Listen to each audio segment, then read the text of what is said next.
Hi everyone, Natasha and Ray here, Naked and Rich, and as you can see, we're in a different place this time and with a few special guests. Please welcome Jeff and Amy Cook from Petal & Pink, a mental wellness boutique right here in Raleigh, North Carolina. So welcome, Amy and Jeff.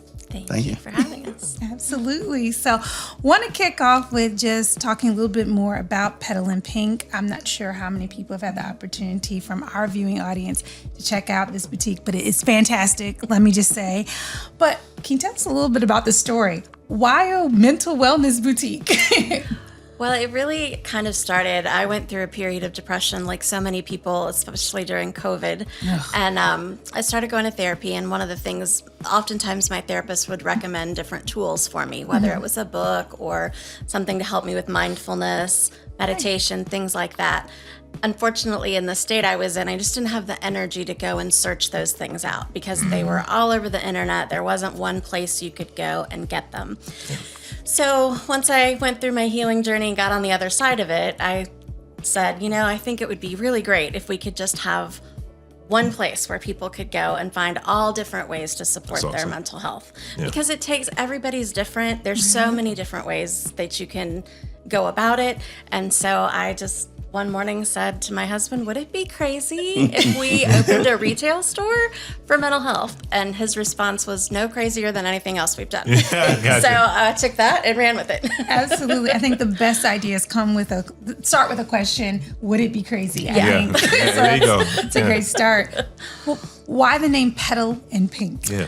Well, that's also a personal story with my journey. When I first started therapy, I was such a people pleaser that I had completely lost touch with my own opinions, likes, wants, needs, all of that. Yeah. And I also had a very hard time talking about my feelings because the way I grew up was not to make waves and to just make things as easy as possible for everyone. So whatever happened, it was always fine. It's fine. That'll be fine. Oh, goodness. And so I couldn't really get in touch with those things. So I started drawing this little character who could say all of the things that I couldn't say. Wow. And she quickly developed a little bit of a foul mouth and a lot to say, but it really helped get me over the hump to where I could start to talk about my feelings. And one of the things that came into it also was one of the first questions she asked me was, what was my favorite color? Which seems like a very basic, kindergartners answer that question every day. But I had no idea. Wow. Because I would always pick based on who I was with. Like my husband's favorite color is blue. So if we were picking something out and we were together, I would get the blue. If I was with my mom, her favorite color was yellow. So I would pick the yellow one. And I really had no idea what I would pick if it were truly up to me. Oh, wow. And that was a disturbing realization to come to. So after doing some thinking about it and getting a little stronger in myself, I discovered that my favorite color was pink. So, and it's also the color that represents, good health. So it kind of worked out, and that was how it all comes together. What an incredible journey and story. And thank you so much for sharing with us and our viewers. I think so many people can resonate with your experience, particularly people pleasing. It's like a plague. Yes, it is. It is. And not to, say it doesn't affect men, but it seems to really affect women. Agreed. And I think especially in my generation, like that was just how we were raised. As kids weren't supposed to have any opinions, be seen and not heard. We just didn't do emotion. And so now I'm trying to unlearn all of that. And it makes a big difference. I'm much happier and have a lot more self-confidence and just feel better in general now that I can show those emotions because there's nothing wrong with them. We all have them. And it's important to let them show. Yeah, absolutely. Yeah. And then for men, kind of as you mentioned, we may not label it that way, but we're doing the same thing in reference to whether it's people pleasing or harmonizing or whatever it is. We stuff it down. We're not talking about that. We just keep it a lot closer to the vest. That's it. Yeah, we're not having a conversation about it. It may come out another way, where we're maybe a little bit more transactional with the kids or something like that. But yeah, we're going through the same emotions, and we need that space to be able to process it and discuss and find healthy ways to have the outlets. That was the thing when she asked the question about, is this crazy? I'm like, we had quite a bit of conversation about looking at all the people that are in our circles, whether it be friends at church or neighbors or friends of our daughters. And it seemed like everyone had someone in the family or friend circle that was struggling with anxiety, with depression, with all the different things that are out there. And so, we knew there was an opportunity. Then it's just a matter of, being able to bring those folks together and creating a community that we could have people come in and actually get support tools and things that would help them with their journey, supporting therapists and all that type of thing. So and I think there's something significant also too about having brick and mortar. Yes, especially with this sphere, right? Because to your point, you can just go down a rabbit hole of searching online, no matter how great the search engine or whatever you're using.